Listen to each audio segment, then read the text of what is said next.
Hello there. We live in a world when we have, for instance, like a physical problem, sickness, speaking about sicknesses in general.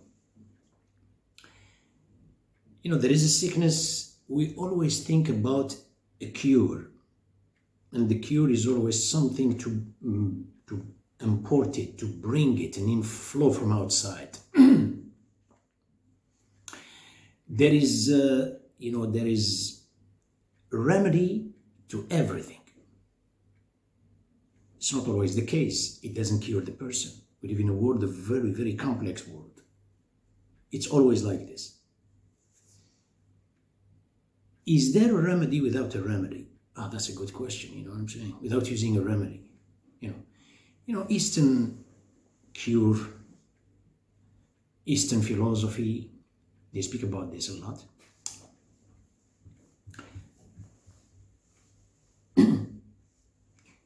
When you hear about the word, for instance, when a person is desperate in a hospital or is desperate somewhere, of course, person is going to try everything. You cannot feel until you are, no matter how empathetic you are, you feel this kind of empathy, but you cannot feel exactly how the person is suffering. You find people when the cure or is unable, doctors are unable to do anything for the patient. They even tell, the patient, you're not going to stay longer than this. At that time, you find the patient is kind of seeking refuge in God. When you speak, he knows that everything is impossible. Here there is a law of possibilities. It is open to him. But sometimes it works, sometimes it doesn't work at that time. If he opened the door of possibilities, if he allowed the law of possibilities earlier during his life, there is something will happen. Brain, physical body, they will regenerate something unexpectedly, impossible to put it into words. You have cases, a lot of cases like this. Now, when you hear about the word prayers, the prayer, I'm not talking about the prayer such as, for instance, like you sit and you pray like Muslims, they pray 5 times a day, or the others, they pray differently, whatever. It's an ideal if you do it. That's an idealism. Ideal if you know to stop yourself and you do this prayer and you really devote yourself entirely to, the absolute. You say absolute, there is no limit. When you say the absolute value in math, there's no value. So when you say the absolute with no image, that's something, it's wonderful. But I'm talking in general, prayers, when you pray to God, you ask God, oh my God, give me this, oh my God, help me with this. And like these prayers, they seem to people, it's like, I don't know, I prayed, but nothing happened. Nothing happened.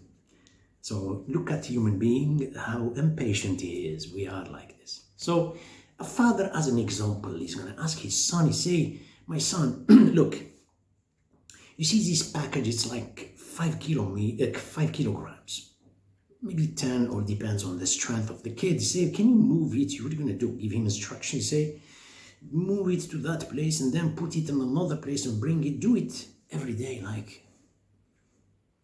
The son is going to talk to his friends, say, I don't know, my dad or my father is asking me to do this. The kid failed to understand, and he's not really on such a level to understand this.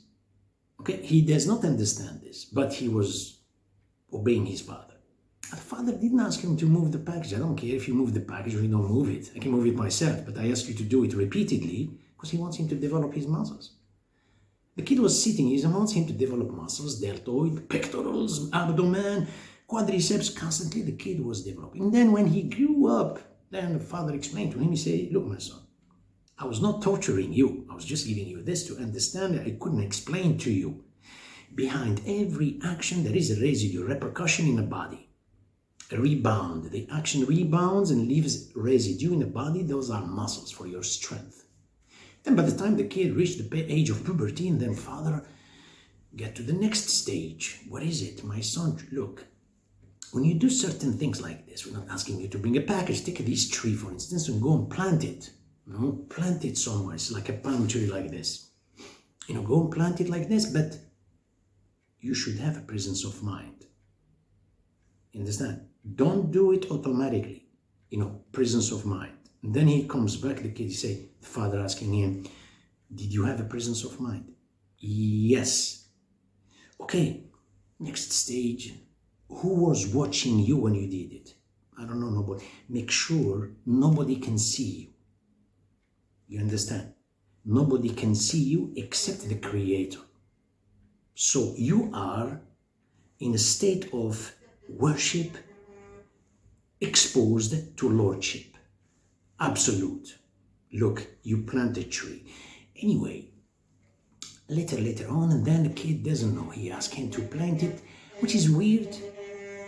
The kid is talking to his friends and he said, I don't know, he's asking me to plant a tree somewhere, not even in our garden. Can you believe that?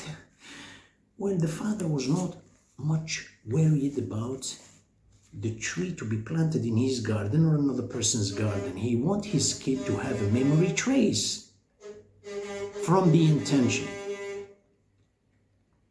So the tree, the emotion was here, the intention. There is no such a thing, there is no thing in life, except if a person is an automaton.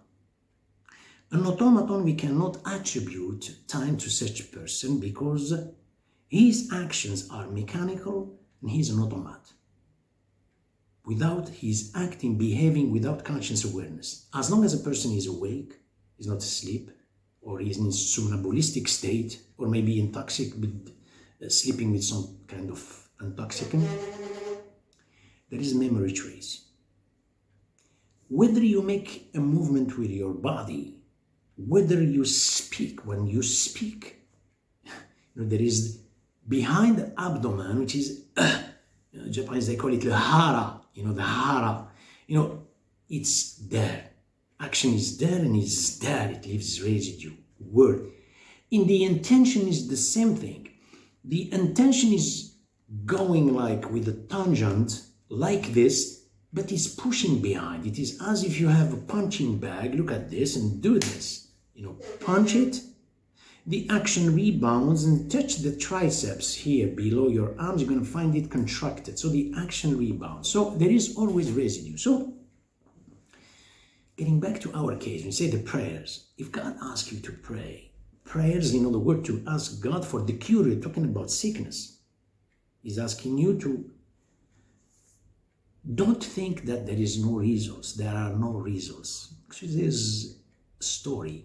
It's a divine story. In Arabic, say hadith Qudsi. It's kind of something was revealed to the prophet, to people, but it's God's words. God said when a believer is praying to God, oh my God, give me this name. God asked Gabriel to stop. Don't give him, because he doesn't give him instruction to respond to his prayer. He said, let him pray. I like to hear his voice. A disbeliever, when he asked God, God asked Gabriel, go ahead, give it to him. Oh, that's weird. It's supposed to be the opposite. No, one second. Don't take this as a religious something obscure. And no. Just explain it philosophically. Okay, so a disbeliever explained everything scientifically.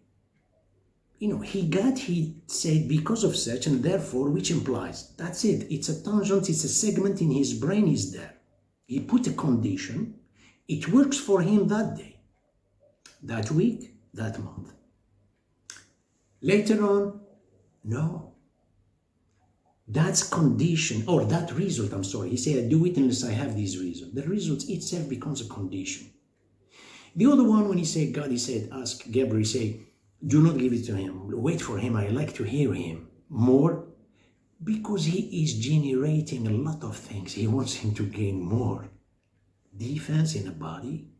There are cells in the body, memory cells in the body, that they work when the brain doesn't have conditions. These memory, like we call them, I forgot the word, they defend the body. If they ever face a virus for the first time, they prepare themselves, contingent, they prepare themselves to defend the body. If a person rushes to, over-the-counter remedies, like quickly, it doesn't give a chance to the body to react, to exercise. Now, there was a saint. Saint is a kind of person. It's not a prophet. Some stories, they say it's a prophet. Some stories about this person, particular case, they say he is a saint. He got sick from something. He prayed to God. God gave him, he told him to go to such a plant and to use it. He used the plant and then he got cured.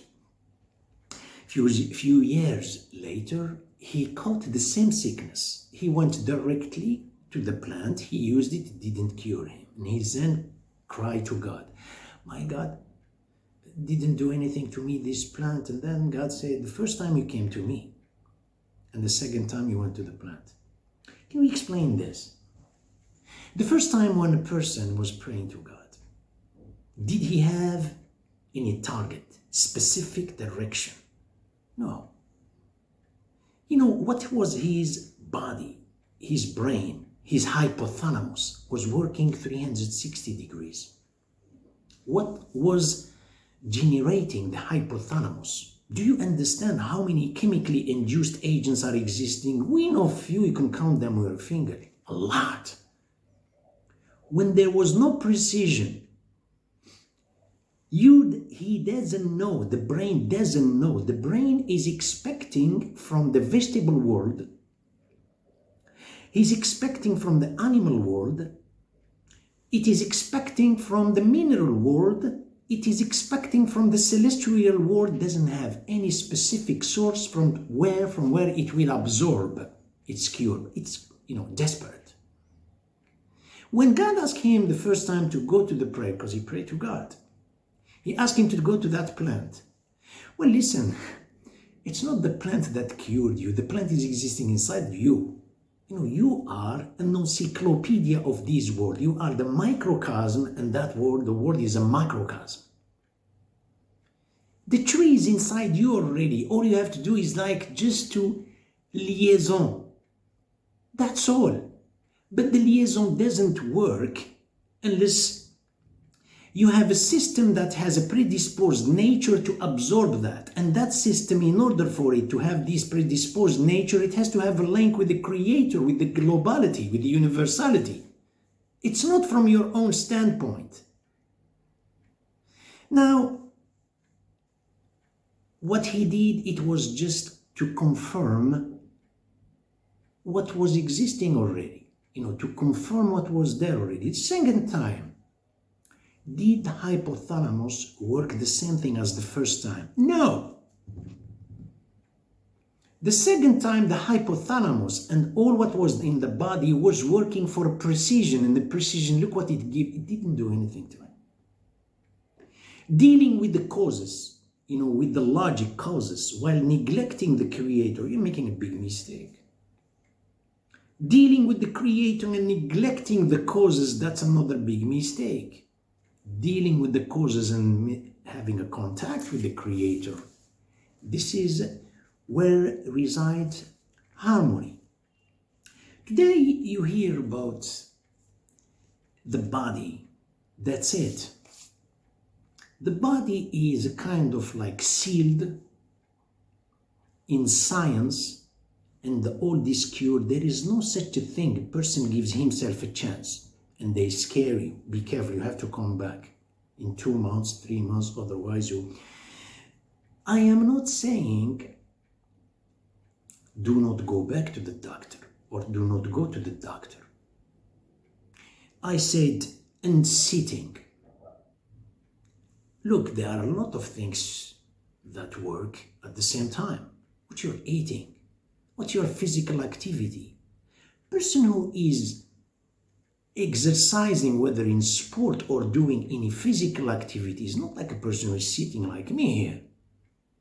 You understand? A person who is in contact with the Creator and physical body, that's not like a person who said, once in a blue moon, he say, well, listen, I pray to God, but it didn't work. You think he's got all this technology and everything. You know, I'm gonna fish every day. Bring you a fish, or I'm gonna show you how to fish by yourself. It's the difference, you know, you catch every day. Something different. The body exercises and the brain exercises. Nobody tells you that the brain exercises. How does the brain exercises? How? How does the brain? It's the way you think. The way you think is those things that you generally, what do? You wait for the commands, instructions to come from outside. And then you obey. You live with the flow of the routine. And you consider yourself that you are using your mind. You wait for a holiday to express your emotions, 365 days. You wait one day to do it and you say, I'm exercising my mind. Exercising your mind, not like that. The governor and the governed are inside you. Look, I decide today to do something good and do something good. I decide to pray. Do not make a calculation with God. I decided to do something. This is what will really kind of shake the brain of the person. You gave, especially, a try to do it. You know. Promise, rendezvous to someone. Say, I'm going to come and give you this. I'm going to come and, buy you this, especially kid, whatever. Don't come back to the house or to your neighbor, especially someone who is distant from you. If he is distant, it's even better. You don't know him.